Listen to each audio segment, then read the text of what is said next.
Hey guys, I'm back. So I wanted to recap the copper patina that we did in the last video. We found out a few things. I got some great comments about how to make the copper patina a lot better and to get rid of that old antique distressed copper look. So yes, I did go back and tried the last step that I didn't do, which was to polish everything after doing the copper patina. So this is what we're looking at. The results are so much better now. A lot of the black spots disappeared and we've got more now of a brighter and a better copper finish. You can clearly see now when you look at it that it is a copper finish versus kind of a mix of some black and some copper. I want to thank those of you who left comments to help all of us learn and be better at doing this, but specifically to Catherine Mealy, I'm sorry if I didn't get that right. I tried your method and I went back, did that polishing, and it turned out so much better. I don't do it for the black patina,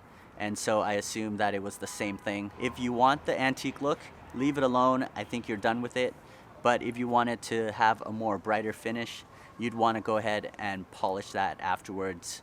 Don't overdo it. It'll get rid of the copper and then it'll go back to the silver. Some of the lines that I did kind of started erasing the copper. So just be careful of that. You don't have to scrub it too much, but you'll see that blackness start to disappear while you're doing the polishing.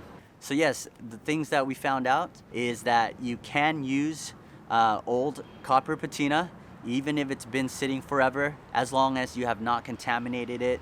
If it still looks very bright and blue, I would say you're still good. You can use that. And then don't forget to polish it afterwards and you should get the results that you want. All right, you guys, thank you so much. I can't wait to do another copper patina piece in the future. I'm sure there's gonna be many projects that will call for the copper patina. Let's wrap this up and I'll see you in the next one. Thanks.